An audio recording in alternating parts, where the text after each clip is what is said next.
Thank you so much for coming over here. I'm so happy to be back here in Kazakhstan. I actually came here probably about 5 or 6 times. So last time was, I think, 2016, 2017. And I'm so excited to eat tonight after this. So I know I'm the person here holding you before your dinner. And so I'll try to make this as hopefully interesting, entertaining, and informative as possible. All right.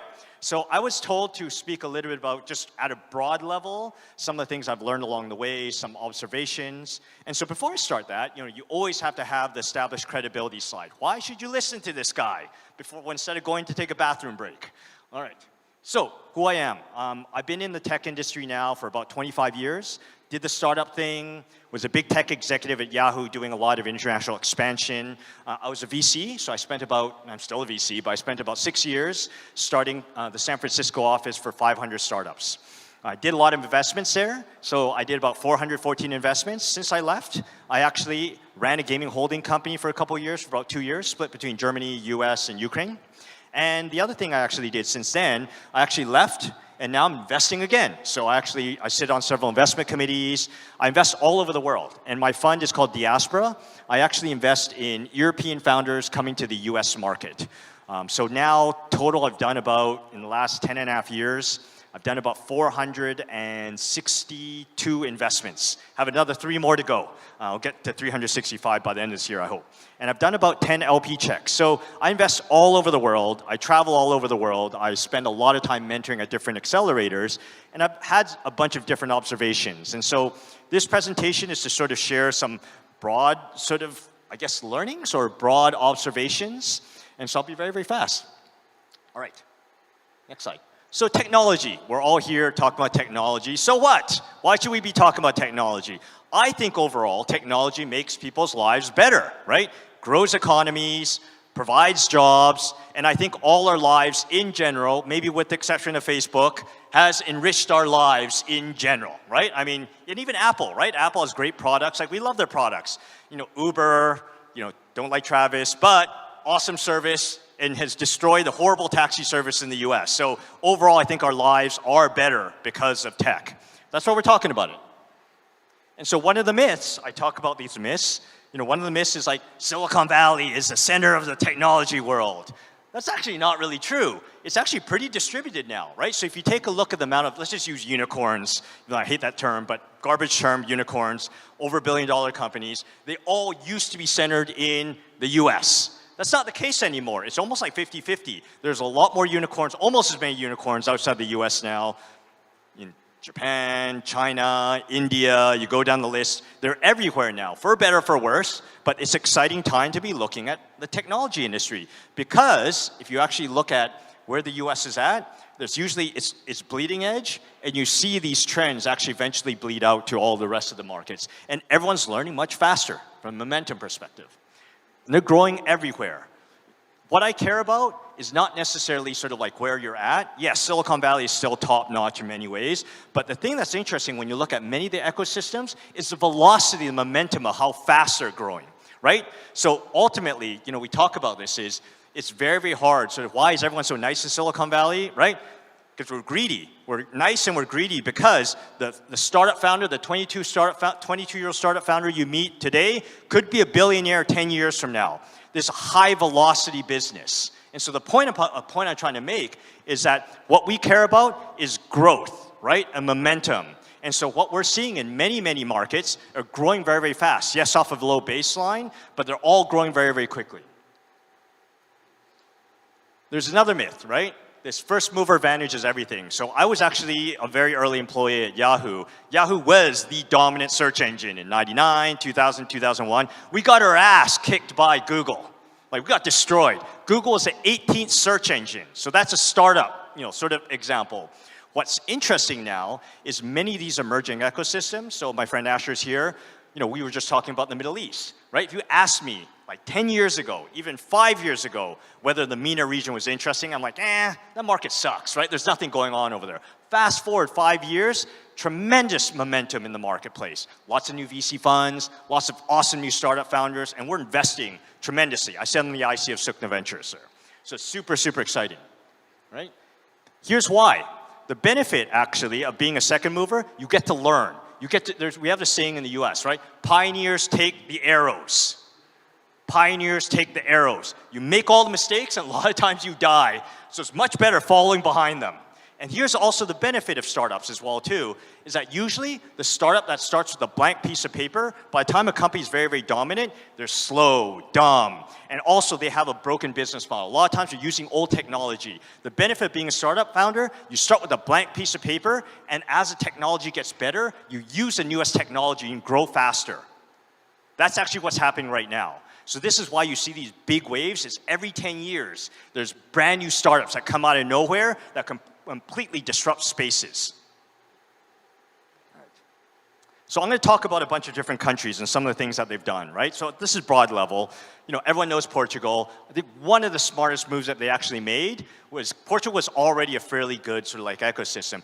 This put it on the map. They paid the Web Summit a crap ton of money to come from Dublin and show up in Lisbon. And think about where Lisbon is right now. They have 70,000 startup people showing up in their city. It's almost too much now, but showing up in their city and putting them on the map made them actually end up staying. Many people actually end up investing. So there's a lot of different pieces. I think every ecosystem has done something right, and you can learn from that. Singapore, one of the things that they actually did, they were already a great center from a financial perspective, infrastructure perspective, but I went there in 2012, and they had this program to attract venture capital. And I'm not saying you have to do this, right? But I'm just saying this was very, very helpful. Why a bunch of my friends actually end up moving over there. They did a VC matching program. For every dollar you would invest as a VC, they would match $5. So of course, VCs were like, wow, this is awesome. Free money, I get more of the company, you can make your money go further. So this actually was, they stopped doing this program, but they did it for about 5 to 6, 7 years. This was really, really valuable for them to attract big global players. Having said that, Singapore was also, from a geographic perspective, was well centered to invest around the region. And this is actually something that Kazakhstan also has. France. I don't say a lot of good things about France. Their food's good, but in general, one of the things that they did, which is very similar to what Asana Hub has done, but I think at a much larger level, they built this incredible thing called Station F. And they brought the corporates, the VCs, the investors, all the startups in one place. So every time I visit Paris now, I go to Station F. That's where I have all my meetings. This is a central place for international folks to show up. International founders, international investors, corporate innovation teams. This is really, really valuable. And it's very centered. And the person, my friend Roxanne, runs it. They got startup people running it, not people from real estate, right? Because it's about building community. And this term will come up over and over again later on. Saudi Arabia. We talked about Saudi Arabia. I mean, whatever people think about MBS, the man is visionary and thinks big. It's also very, very helpful to have a lot of gas and oil money, right? But they've been very, very smart about investing it in talent. They've been very, very smart about investing in education, LPing, I think like 30 or 40 funds. Like they're just putting in a lot of money in all different aspects of the ecosystem. Accelerators, VCs, but at a very, very large level. This is actually why this ecosystem is now really interesting, to the point that you actually have many Saudis leaving the US and actually moving back. That's a great signal. When the talent, you track where the talent's going. When the talent comes back, that's a great signal for the market. Chile. So Chile, they started this back in, I think, 2011 and 2012. So they discontinued this, but one of the things that actually did was that they actually had this program called Startup Chile, and they actually gave like grants to startup founders, global startup founders who come to Chile to actually start their company. Many of the founders I actually ended up investing in were actually alumni of this program. And so this actually put them on the map. It was basically a branding campaign, because nobody even knew Chile before this, right? Unless you're in sort of like, what's natural resources, right? They're a big giant in natural resources. But this program, I think, was relatively successful because it actually brought a lot of startup experts and actually raised the game. They discontinued it, but it's an interesting case study. Ukraine. Big fan of Ukraine. Spent a lot of time over there. Ukrainian Startup Fund, I believe, Chris, you do a bunch of stuff with them, right? Like the awesome folks, very, very smart. Funded a lot of accelerators, doing grants programs, and also the Ministry of Digital Transformation of Ukraine is like, really, those guys are freaking smart. Really, really smart. A lot of them come from the commercial area. So I've been very, very impressed with what they've been doing, especially in the last couple of years too. Georgia. I'm biased, right? I sit on the IC for the grants program, but I think Anatoly talked about this. 4 years ago, they were nowhere. And I do think a big part of it is due to the help of the World Bank with the grants program, tying the US MAC as well as a lot of other trainers around this program. I mean, I actually invested in a company called the NAO, right? Which I think, Angela, you mentioned this as well too. They won the Web Summit. They've raised, I think, $1.5 million or something. Like, we're starting to see some interesting companies. There's Payz as well too. There's a lot of interesting companies that have come out of this alumni. Early days, but you compare this against other ecosystems, in 3 or 4 years, they've made tremendous progress. More to go, but it's fascinating to watch this. Azerbaijan, I'm also biased. I sit on the board of the IDDA, so I like what they're doing. Very new program. It's only been less than a year.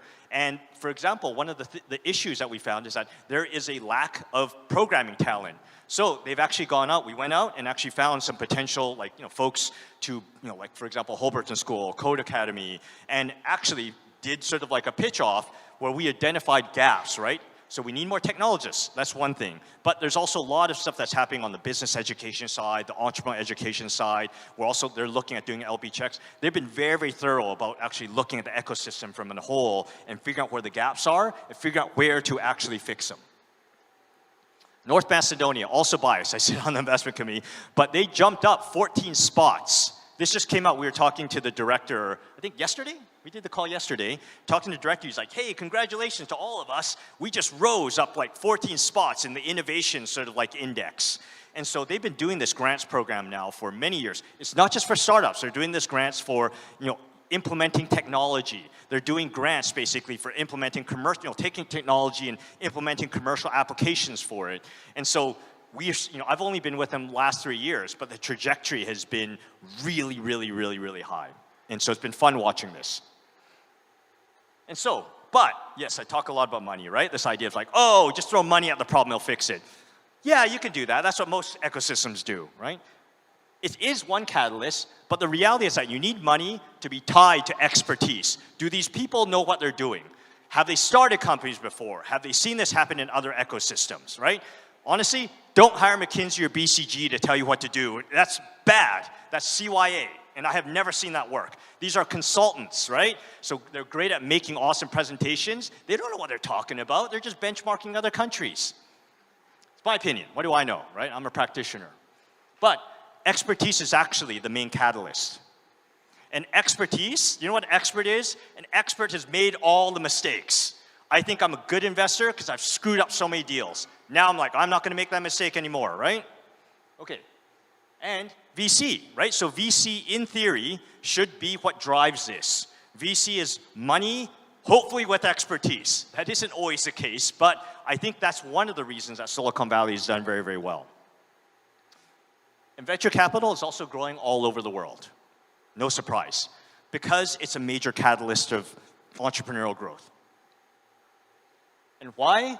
I'm not going to go through all this stuff. But basically, returns tend to be good in the long run. It's a good fit as part of your financial portfolio. It isn't everything, so don't put 100% of your money into this, but put some of it. It actually makes sense if you're a high net worth individual.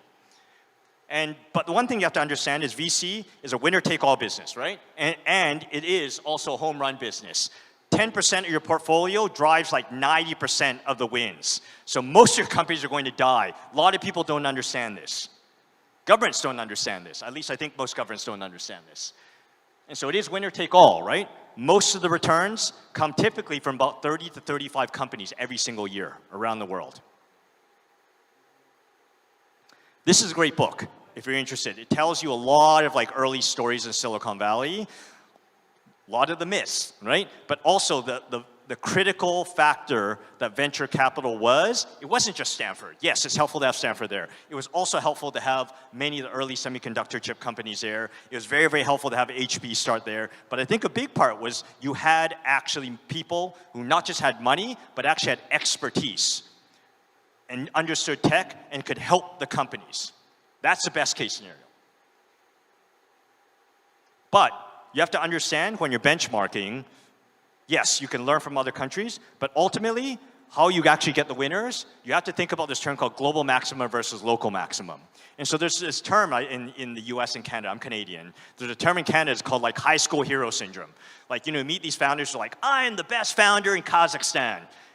But you have to understand the competition is global. They show up in Silicon Valley and are like, holy crap, Yes, I'm the best founder in Kazakhstan.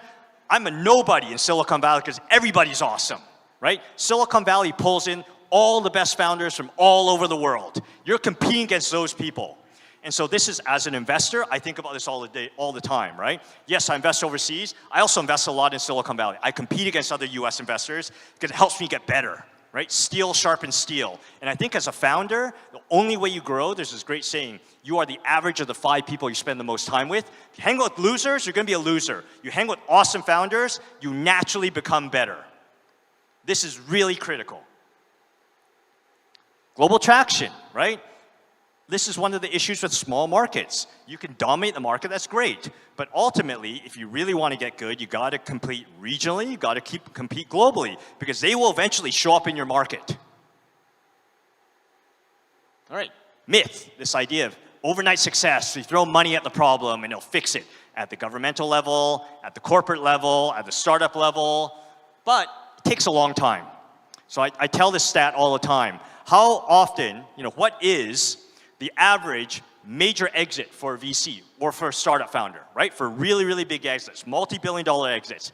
It's 9 to 12 years it normally takes. For product market fit, I've never seen a company do product market fit faster than, I think it's like 6 months. That was the fastest. 1 in over 460 companies. On average, it's 2 to 4 years before they find product market fit.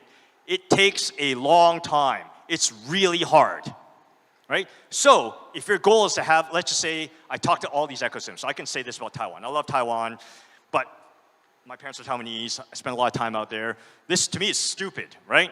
Local government's like, we're gonna be a major player in Taiwan. Like, they just started putting money to the ecosystem like 2-3 years ago, and they're like, we want a unicorn in 3 years. And I'm like, good luck with that. You can manufacture it, but that's not a real unicorn. It takes 9 to 12 years to build big sustainable businesses. It's that hard to scale because a lot of it is not just money, it's expertise. So I'll give you an example. I've done in my career, I was at a startup that went from about 18 people to 150 people in 6 months. I was at Yahoo. We went from, at least when I was there, 2,800 people to over 20,000 people in 4 years. People like me are dime a dozen. There's tons of people like me that understand how to scale. You don't read this in a book. You go through it yourself. Chris, you've scaled a bunch of business. It's freaking hard, right? There's no manual. So it takes a long time. And stuff breaks all the time. All right, other thing, and this is something you got to be very careful about. We're learning this now, right? Fundraising success, right? It's like, oh, this company raised $100 million. They're definitely going to be winners. Guess what? Here's a great, this is happening right now, right? This is an old one. They raised over $118 million and went to nothing. Do you know, 640 unicorns in the US right now. My guess is by the end of next year, 50% of them will be dead. So it's not just money. There's a lot of founders who can raise money, who are great at raising money, don't know how to build a business. Endemic in Silicon Valley. So there's a lot of stuff you can learn from Silicon Valley, but you just see all the good stuff. You don't see all the crap in the back. All right, so everything takes a long time. As a venture investor, you don't know if you're good until maybe year 6 or 7. If you're lucky, it's usually year 8. This stuff takes a long time. Product market fit takes a long time. 2 years to 4 years. In the desert, wandering, trying to find product market fit. So we talk a little bit about community, right? This is actually why it matters to actually have community, have places like Astana Hub, have places where investors can learn from other investors, right? Angel clubs. Why? I learned at the feet of many great VCs because I happen to be in that community, right? Same thing, and even now, many of us are X500 startups founders. There's a group of us, there's probably about 9, 10 VC funds that have started off as spin-offs of 500 startups. We help each other out all the time, not just from deal flow, but asking like, hey, who's the best lawyer to talk to about this? Or hey, when the company says this, is this a standard term? It's really helpful to have that community to share, right? To share mistakes that you made, to actually get knowledge to supercharge, to get that momentum. So this actually really matters. And so you know why Silicon Valley works? I used to look back when I ran the core accelerator at 500 startups, and I remember thinking like, oh, I really helped them. Actually, what I found out was just by picking good founders and bringing them to Silicon Valley, they kind of figured all this stuff out themselves because they were in the community. That's actually all that really mattered, because they were with a whole bunch of other super smart founders. Silicon Valley's full of them. But fundraising situation is awful. It's a train wreck, right? Things have changed, right? Went from a huge money situation where there's tons of VC money, hedge funds coming into tech. The peak was probably 2021. That's changed in the last year and a half. So things are tough. But tech is always about boom and bust cycles. And guess what? Do you know where the money's made?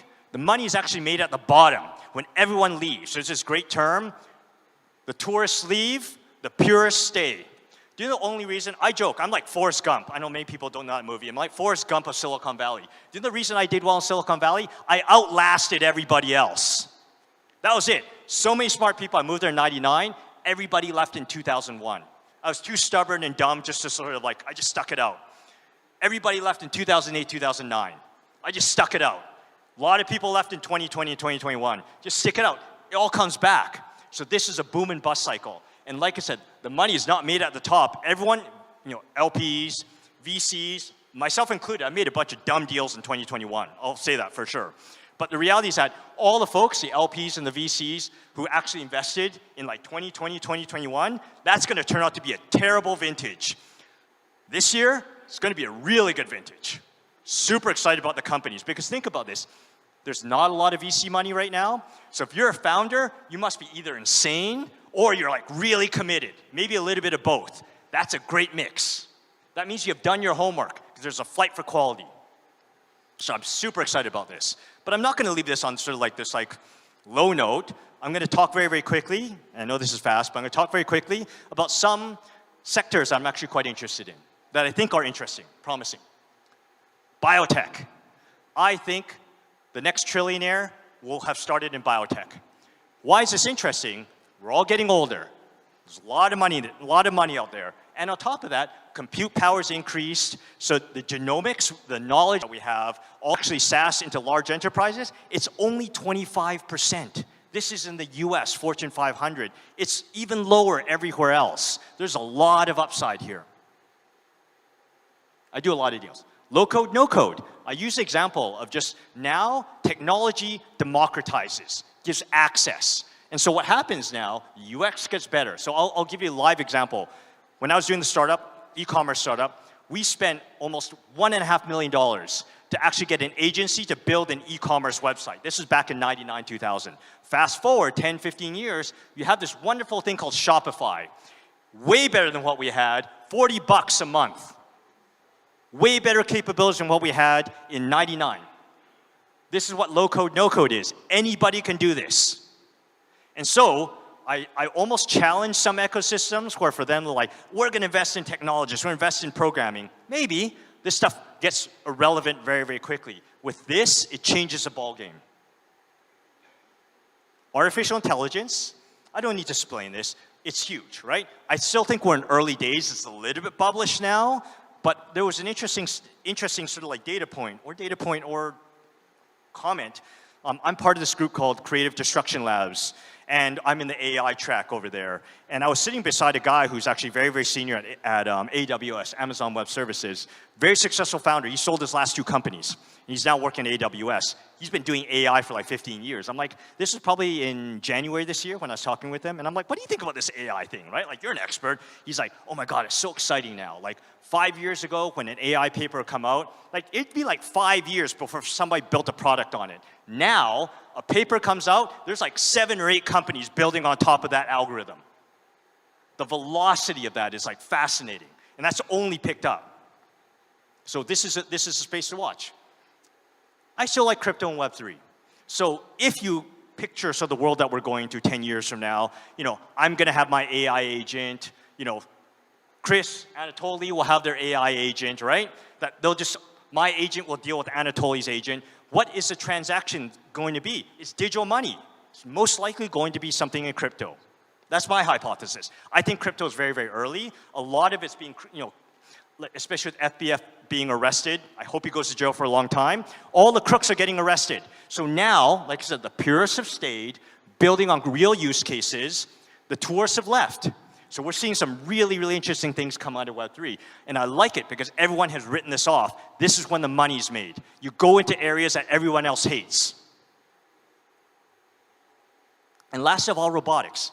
Most countries are getting old. And there's a lot of jobs, whether it's manufacturing, a lot of like blue-collar jobs, maybe not electricians or plumbers, we'll always need those folks, but in general, when you look at a lot of manufacturing jobs, if you take a look at Japan, and I've been spending a bunch of time in Japan, robotics is one of the fastest growing areas over there. And they have to do this. People are dying off. Japan's at the furthest edge of actually this demographic cliff, and they're kind of racist, so they don't want to bring in immigration. So robots, this is a solution. They're on the cutting edge of this stuff. So watch what they're doing. China is too. China's doing a lot of interesting things here too, because also kind of racist too. I say this, I'm Chinese, right? They're racist too. All right, but robotics, really interesting space. Right. And unfortunately, this is not the world that we want to live in, but defense tech, right? As we've learned in Israel, sorry if we learned also in Ukraine, like there's a lot of stuff going on, a lot of bad stuff that's happening even in your neighborhoods. Defense tech, unfortunately, is an area that we have, because we had the peace dividend for a long time, we're like, war is over, right? We don't need to think about this stuff anymore. It's changed. In the last 2 years, I think we've all woken up to the fact that actually, there are some bad actors out there. There are people who want to harm us. So defense tech is actually really, really critical. And so we're seeing a lot of activity in this space. I don't make the rules. This is the world that we live in, right? I don't think any one of us want to live in this world, but it is where it is. And so last of all, I'm sorry, I actually should have put that earlier because it's kind of a gloomy way to end this. But the point is, there's a lot you can learn from not just Silicon Valley, but other ecosystems. And so this is a tribute to Reid Hoffman. He's PayPal Mafia, founder, co-founder, founder of LinkedIn. Silicon Valley is a state of mind. The opportunity that you have in many of the new ecosystems, you get to learn from these other places. Don't make mistakes that we made. And so this is your opportunity. I hope this was helpful, and I believe we're going to go for dinner now because I'm actually really hungry. Thank you.